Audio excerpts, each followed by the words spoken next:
Call cut అయిందేంటి? Ahalya ఎవరితో మాట్లాడుతున్నారు? ఇంతకీ అహల్య ఎక్కడా? హలో, నేనిచ్చిన ఫోన్ పక్కన పడేశావు కదా, అందుకే వాణ్ నీకిచ్చిన ఫోన్కి కాల్ చేశాను. ఎందుకు చేసా? ఆ బాక్స్ విషయం ఏం చేశావు?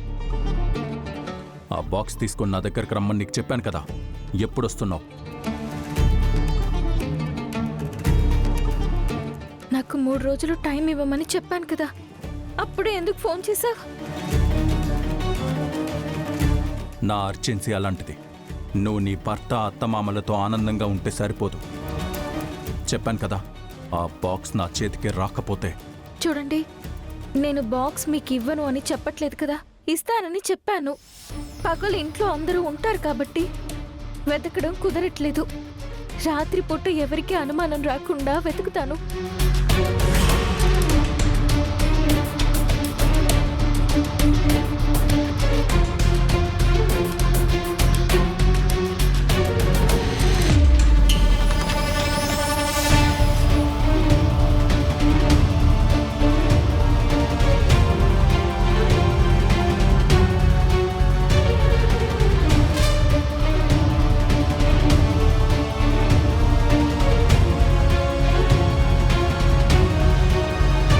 సరే, నువ్వు అడిగినట్టు నీకు 3 రోజులు టైం ఇస్తున్నాను.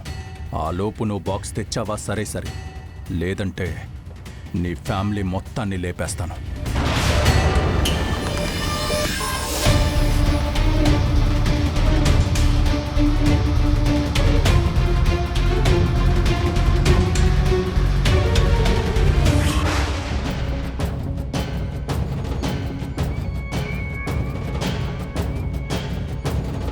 మీరా గారు, కాల్లో ఎవరితో మాట్లాడుతున్నారు? ఎవరో రాంగ్ నంబర్ అండి, అందుకే పెట్టేశాను. సరే, ఆ నెంబర్కి ఒకసారి కాల్ బ్యాక్ చేయండి. ఎందుకు సార్ అలా అడుగుతున్నారు? మీరెందుకు అలా అడుగుతున్నారు? రాంగ్ నెంబర్ అని చెప్పారు కదా, కాల్ చేయండి. ఇప్పుడు ఆ బెనర్జీ లిఫ్ట్ చేస్తే ఎలా? బాక్స్ విషయం గౌతమ్ గారికి తెలిసిపోతుంది. ఏం చేయాలి? ఏంటండి ఆలోచిస్తున్నారు? కాల్ చేయండి.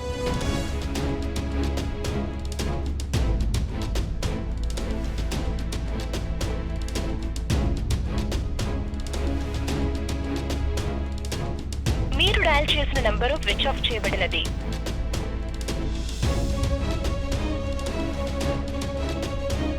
స్విచ్ ఆఫ్ అని వస్తుందండి. చూడండి మీరా గారు, మీరు ఏ విషయం నా దగ్గర దాయొద్దు. ఎందుకంటే మీరు ఇన్ని రోజులు తెలుసో తెలియకో ఒక టెర్రరిస్ట్ ఇంట్లో తలదాచుకున్నారు. వాడి వల్ల మీకు అపాయం ఉంటుంది.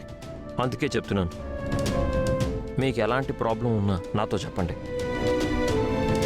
ఆ బెనర్జీ మీకు కాంటాక్ట్లోకి వస్తే ఆ విషయం కూడా నాతో చెప్పండి.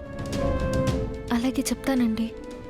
ప్రస్తుతానికైతే నాకు ఏ ప్రాబ్లం లేదు. అలాగే మీరా గారు, మీరైతే ఏం టెన్షన్ పడకండి. మీ మంచి కోరి చెప్తున్నాను.